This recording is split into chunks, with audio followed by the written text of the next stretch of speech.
오늘 저희들이 함께 읽은 말씀 가지고 그 복음을 주신 이유라는 제목으로 함께 하나님 말씀을 살펴보도록 하겠습니다.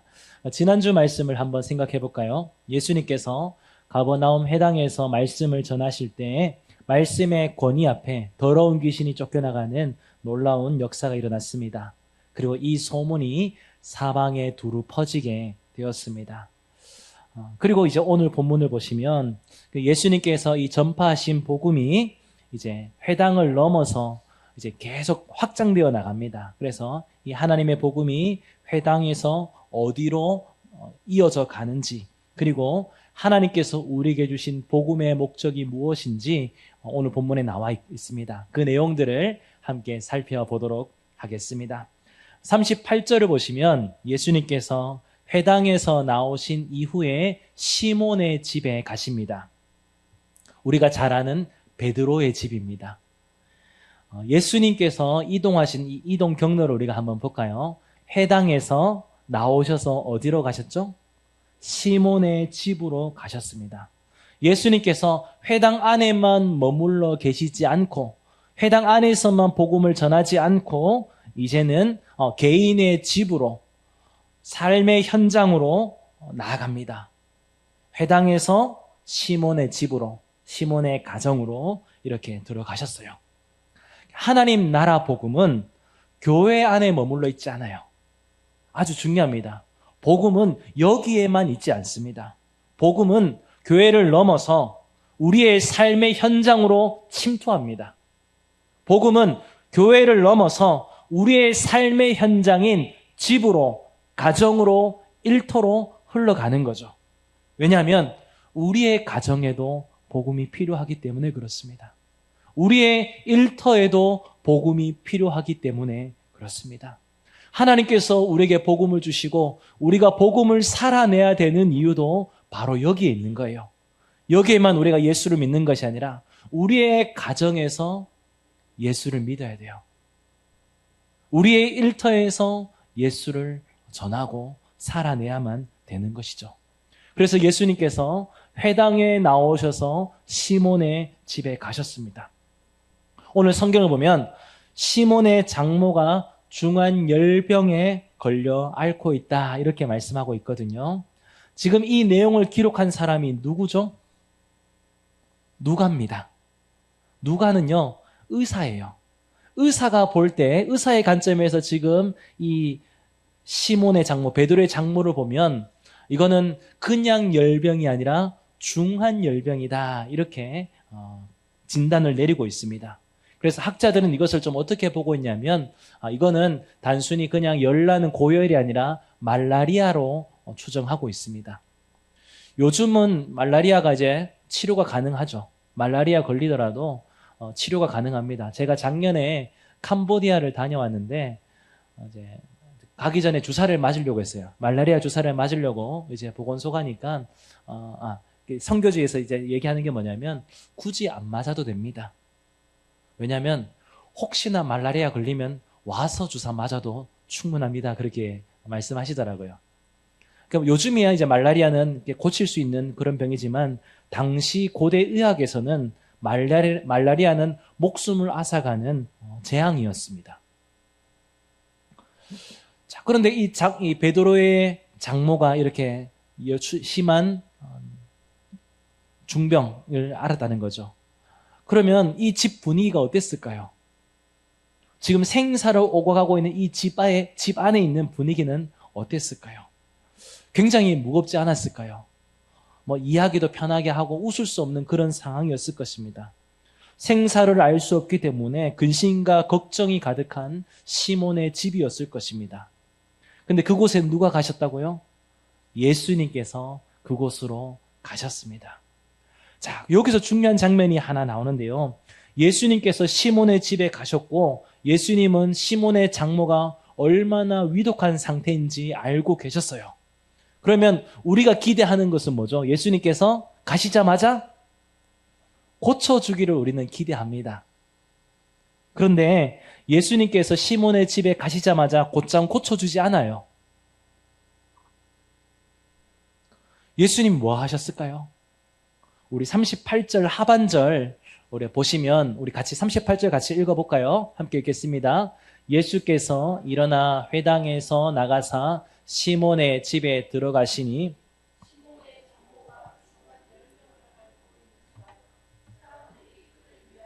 예수께 구하니. 자, 예수님께서 그곳에 가셔서 먼저 움직이셔서 고쳐주신 것이 아니라 그 집에 있던 사람들이 이제 시몬의 장모를 위하여, 중한 열병을 앓고 있는 시몬의 장모를 위하여 예수님께 간구했다, 이렇게 기록을 하고 있습니다. 자, 여기는 아주 중요한 부분이에요. 복음을 경험하는 어떤 기도의 중요한 영적 원리를 우리에게 보여주고 있습니다. 우리 예수님은 우리의 필요를 다 알고 계세요. 하지만 예수님께서 바로 우리의 필요를 채워주지는 않으십니다. 우리가 그것을 가지고 우리의 필요와 우리의 연약함과 우리의 간구를 가지고 주님 앞에 나와 겸손히 구하기를 기다리고 계십니다. 기억하세요? 만약 우리가 우리의 필요한 거 예수님께서 그냥 채워주시면 우리가 예수님 찾을까요? 안 찾겠죠. 그리고 예수님께서 우리의 삶에 개입하셨다는 것을 우리가 고백할까요? 느낄 수 있을까요? 못 느껴요. 그냥 그렇구나 그냥 넘어갈 겁니다. 오늘 예수님께서 시몬의 집에 가셔서 이 장모가 얼마나 중한 열병을 앓고 있는지 주님께서 이미 알고 계셨지만 먼저 움직였다는 얘기가 나오지 않아요. 사람들이 먼저 시몬의 장모를 위해서 예수님께 구했다라고 나온다는 거죠. 주님께서 우리의 필요와 우리의 염려가 무엇인 줄 알고 계시지만 바로 개입하지 않으시고 그것을 가지고 우리의 문제를 가지고 주님 앞에 나와 간구하기를 원하시고 기다리시는 하나님이십니다. 왜 그럴까요? 주님은 우리의 인격을 존중하고 계십니다. 그래서 더 나아가서 이제는 기도를 통해서 주님을 인정하는 믿음의 고백을 듣기를 원하고 계세요. 하나님께서 그냥 바로 말씀하셔서 우리를 고치실 수도 있지만 하나님은 기도라는 방법을 통해서 역사하십니다. 그 기도는 어떤 의미죠? 내 힘으로 할 수 없습니다. 하나님만이 하실 수 있습니다라는 고백이기 때문에 그렇습니다. 시몬의 집에 있던 사람들은 절망하며 낙심한 채 그냥 있지 않았어요. 예수님께 매달리고 예수님께 간구했습니다. 그 간구의 소리가 예수님께 들릴 때 예수님께서 일하셨어요. 오늘 39절 함께 읽어볼까요? 예수께서 가까이 가서 병이 떠나고 여자가 곧 일어나 그들에게 수종을 드니라. 가족들의 간구가 예수님께 상달되었을 때에 예수님께서 움직이셨습니다. 자, 그런데 놀라운 것은 예수님께서 이 여인의 병을 고치기 위해서 어떤 의학적 조치를 취한 것이 아니라 그 열병을 향해 꾸짖었다는 거예요. 잘 보십시오. 지금 무엇을 향해 꾸짖었죠? 열병을 향해 꾸짖었습니다. 자, 베드로의 장모를 꾸짖지 않았어요. 문제의 원인을 꾸짖었습니다. 자, 그리고 같은 내용을 다루고 있는 마태복음을 보면 또 예수님께서 무엇을 하고 계시냐면 손을 잡아주셨다 이렇게 기록하고 있습니다. 우리 마태복음 8장 15절 함께 읽어보겠습니다. 그의 손을 만지시니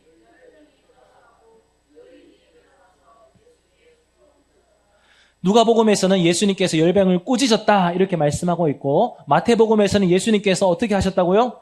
손을 잡아주셨다 그렇게 기록하고 있습니다. 자, 당시 유대 사회에서 질병에 걸려 누워있는 자의 몸을 만지는 것은 사실 율법적으로 부정한 일입니다. 자신까지 부정해질 수 있는 일이기 때문에 하지 말아야 될 행동이에요. 그리고 더구나 이날은 무슨 날이죠? 안식일입니다. 아무것도 하지 말아야 되는 날입니다. 그러나 주님은 죽어가는 시몬의 장모의 손을 잡아주시며 동시에 열병을 꾸짖었습니다. 자, 보십시오. 예수님께서 가서 먼저 고쳐주시지 않으시고 무엇을 할 때요?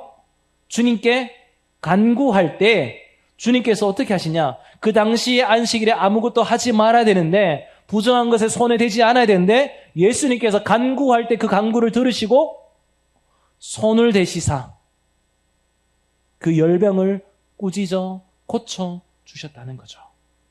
자, 여러분, 이 예수님께서 일하시는 방법을 잘 보십시오. 예수님은 우리가 구하기를 기다리고 계십니다. 우리가 하나님 앞에 매달리기를 구하고 계십니다. 그리고 우리가 주님 앞에 간구하며 부르짖을 때 외면하지 않으십니다. 오히려 우리의 손을 잡아주시며 우리의 연약함을 고쳐주시는 하나님이십니다. 기억하십시오. 왜 우리가 기도해야 됩니까? 하나님 기도의 방법을 통해서 우리에게 역사하십니다. 오늘 이렇게 예수님께서 여인의 손을 잡아주시고 열병을 꾸짖었을 때 어떤 일들이, 어떤 역사가 일어났을까요? 39절에 뭐라고 되어 있죠? 병이 떠나고 여자가 곧 일어났다. 즉시 일어났다. 성경 그렇게 말씀하고 있습니다. 예수님께서 손을 잡아주시는 이 주님의 따뜻한 긍휼과 질병을 꾸짖는 복음의 권세가 동시에 나타났어요. 그래서 중한 열병이 떠나고 즉각 일어나는 고침을 받는 놀라운 치유의 능력이 나타나게 되었습니다. 사랑하는 성도 여러분, 이 장면을 통해서 우리는 복음이 무엇인지 다시 한번 보게 됩니다. 복음은요, 오늘 이 사건이 어디서 일어났습니까? 시몬의 집에서 일어났습니다. 복음은 교회 안에 갇혀있는 어떤 관념이 아니에요. 복음은 우리의 절망이 가득한 삶의 현장, 눈물 흘리고 있는 우리의 안방으로 찾아와서 우리를 묶고 있는 열병을 꺼내내는 실제적인 능력입니다.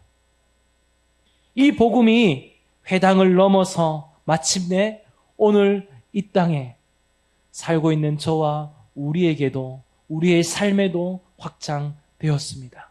사랑하는 성도 여러분, 혹시 우리 가정에, 우리 개인의 삶에 중한 열병과 같이 내 힘으로 해결할 수 없는 문제들이 있으십니까?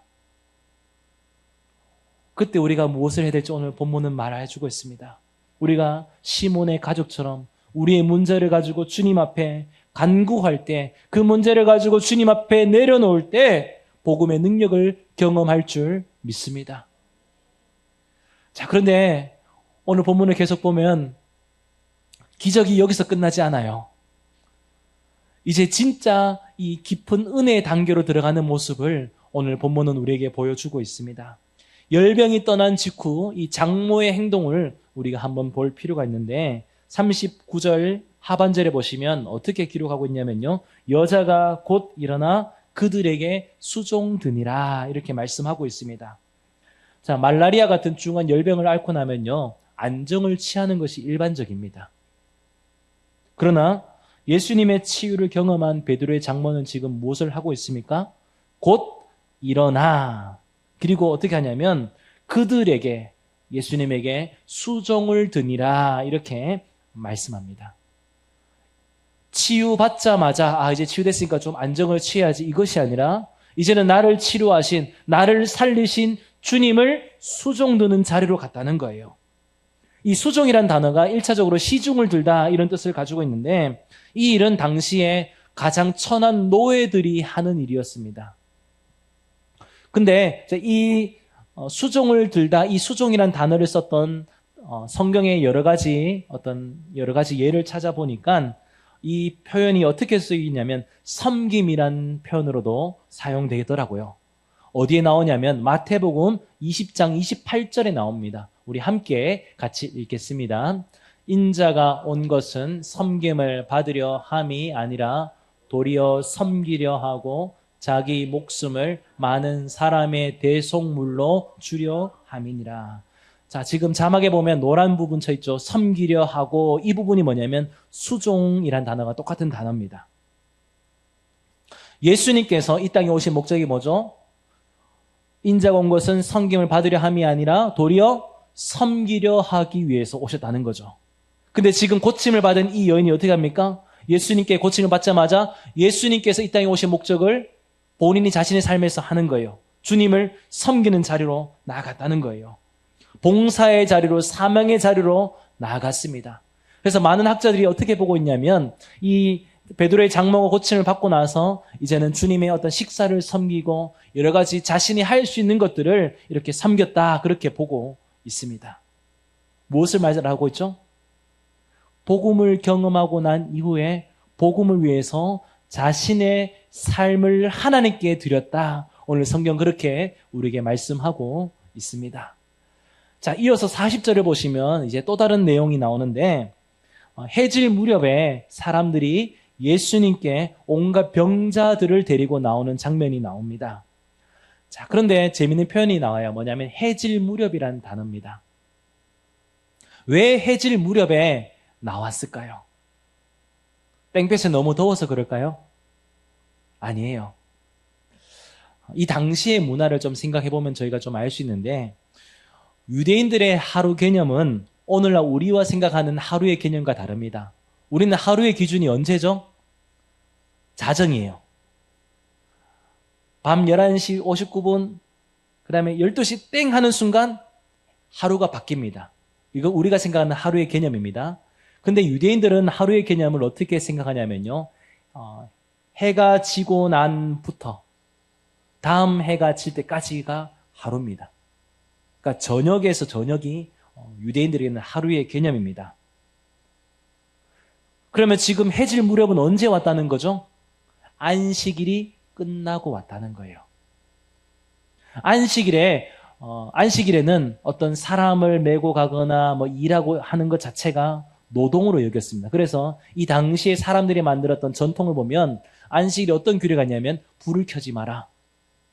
왜요? 불 켜는 게 일하는 거거든요. 근데 또 뭐가 있냐면 불 끄지 마라도 있어요.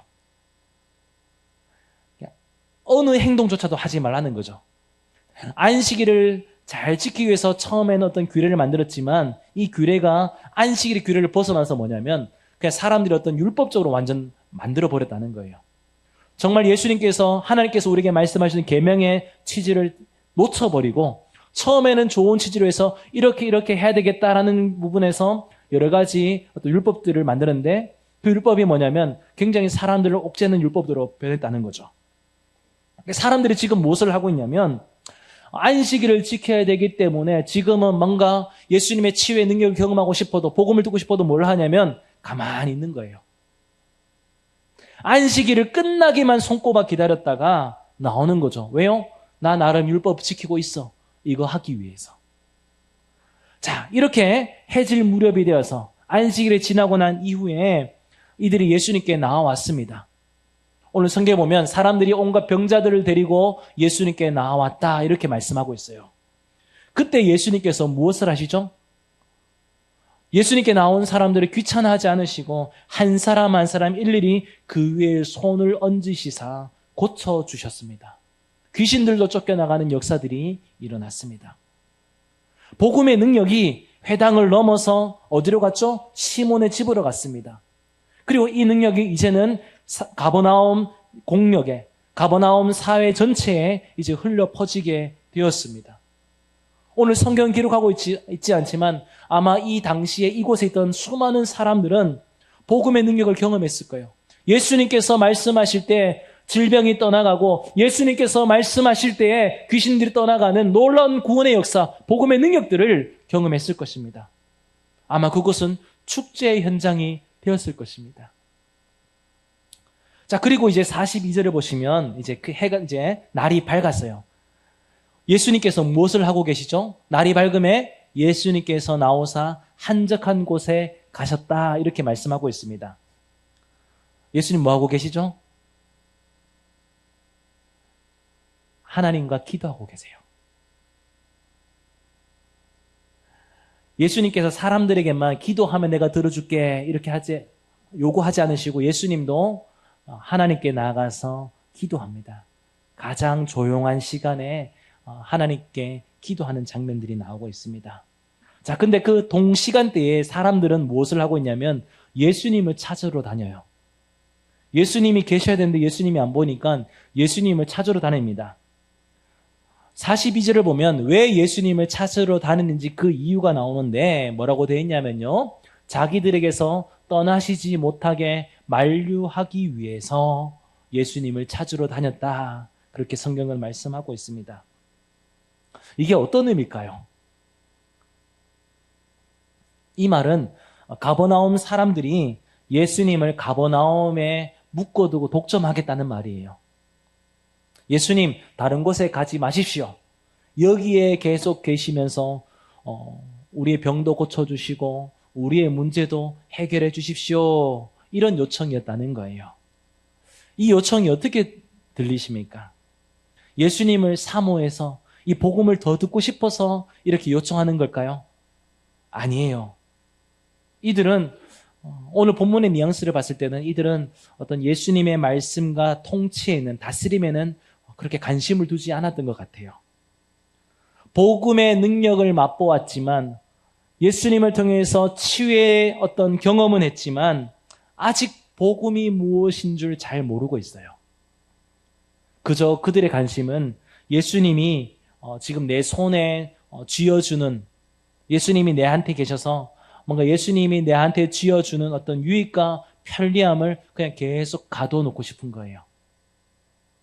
예수님, 저 다른 데 가서 복음 이런 능력 보이지 말고 그냥 지금 여기 계셔가지고 지금 내 문제나 계속 해결해 주십시오. 이렇게 한다는 거죠. 이게 올바른 요청일까요? 올바르지 않은 요청일까요? 올바르지 않아요. 그래서 예수님은 이러한 사람들의 요청을 거절하십니다. 아주 단호하게 거절하시면서 예수님께서 복음을 대하는 예수님의 마음이, 예수님의 뜻이 무엇인지를 이제 이들에게 말씀해 주는데 그 내용이 43절에 나옵니다. 우리 함께 읽어보도록 하겠습니다. 예수께서 이르시되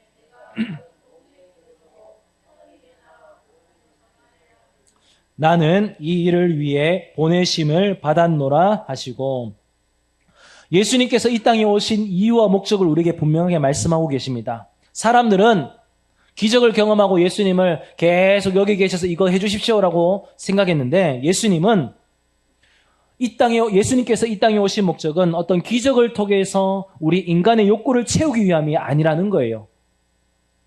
기억하십시오. 예수님께서 우리에게 복음을 허락하신 이유는 어떤 우리의 문제 해결을 위해서 우리에게 복음을 주시지 않았습니다. 예수님께서 이 땅에 오신 진짜 이유는 뭐냐면 보이지 않는 영혼들을 구원하기 위해서요.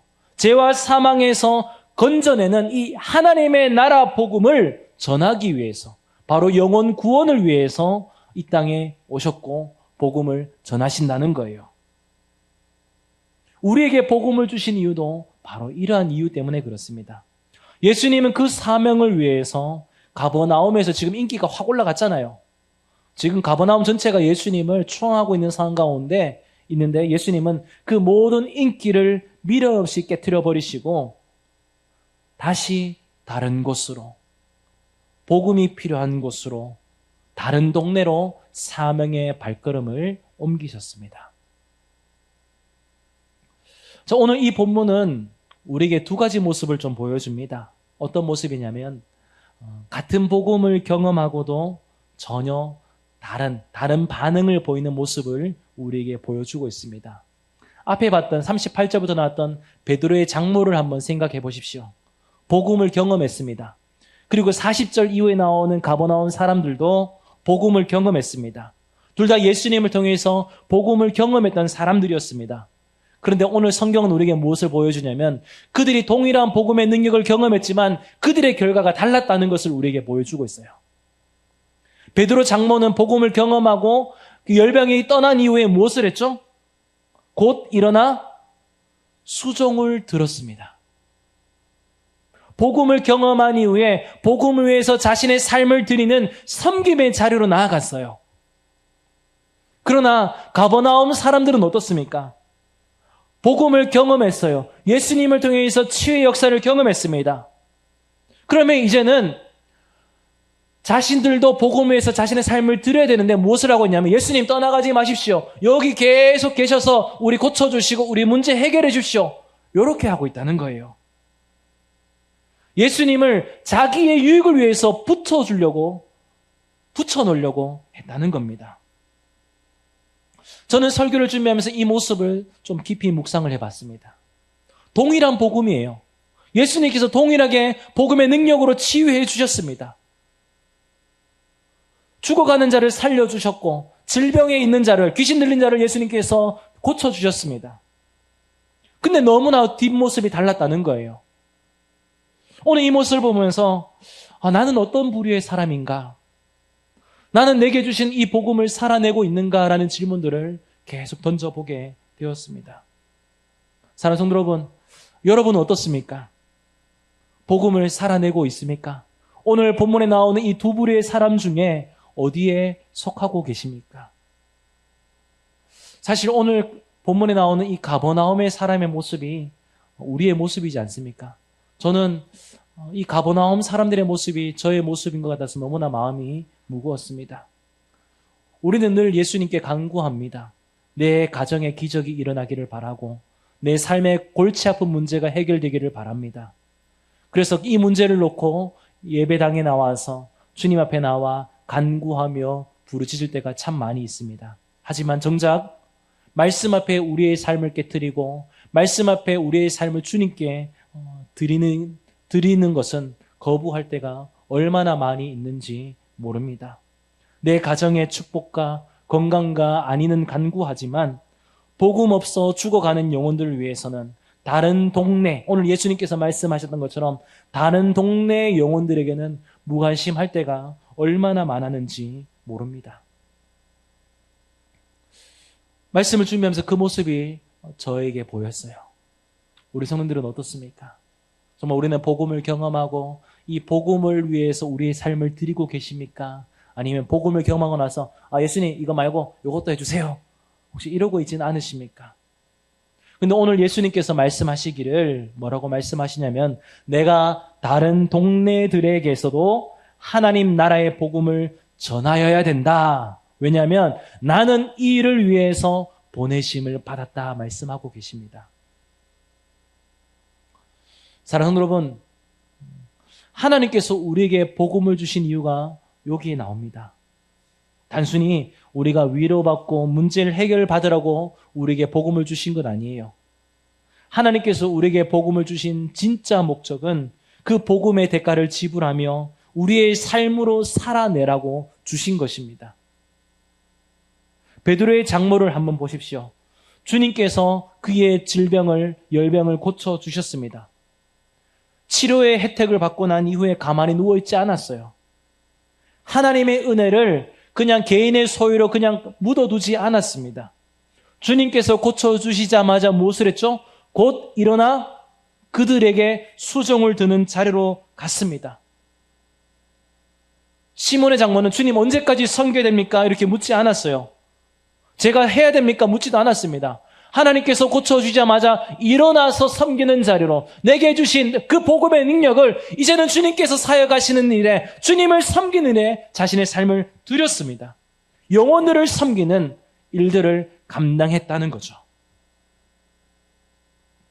근데 놀라운 것은 그 위대한 복음을 살아냈던 장소가 어디죠? 가정이에요. 가장 친숙한 곳이었습니다. 자신이 살아가고 있는, 살아내야만 하는 그 자리에서 주님을 섬겼다는 거예요. 안방에서, 주방에서 묵묵히 그 일들을 섬겨 나갔습니다. 다음 주 본문을 보시면 아시겠지만, 다음 주 본문을 보시면 예수님께서 이제 베드로를 제자로 부르시는 장면이 나옵니다.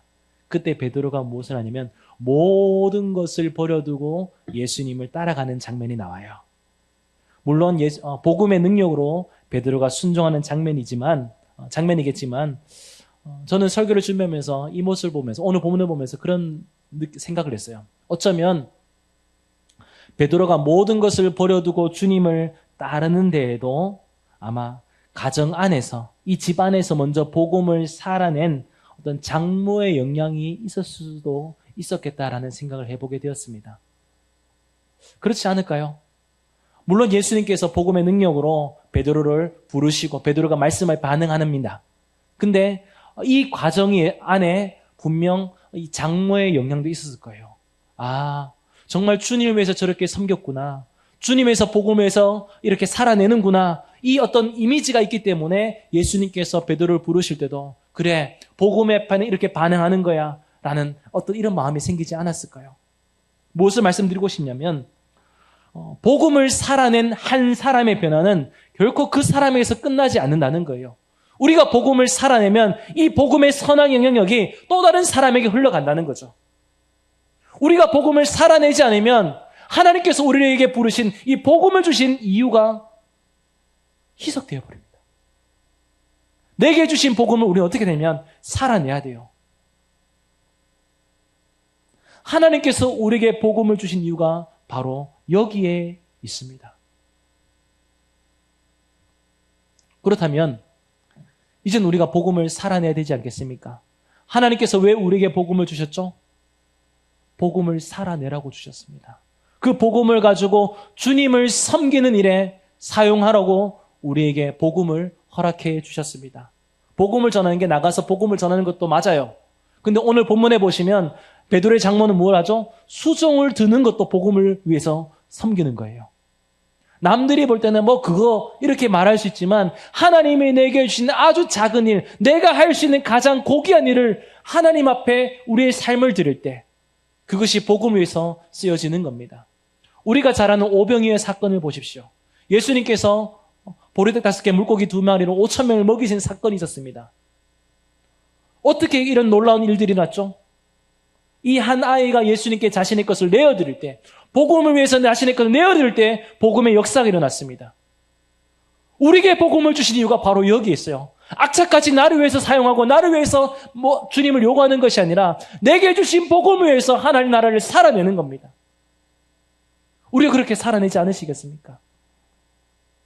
이번 한 주 우리가 예배당 문을 나가는 순간 진짜 복음의 현장이 시작됩니다. 아니요. 이 자리에서 우리의 복음의 현장이 시작됩니다. 우리가 성도와 성도 대화할 때도 복음을 살아내셔야 돼요. 말 한마디도 복음을 살아내셔야 됩니다.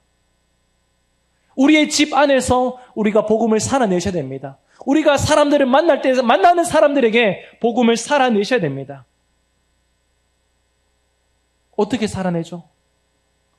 나의 말 한마디가, 나의 행동 하나하나가, 나의 눈빛 하나하나가 복음을 전하는 일이다 하라고 우리가 마음을 가지는 거예요. 우리 주님께서 이 일을 위해서 내게 복음을 허락해 주셨고 나에게 능력을 부으셨다고 우리가 기억하고 우리가 살아내는 것입니다. 우리 한 주간 그렇게 살아냅시다. 온몸으로 우리가 복음을 살아내지 않겠습니까?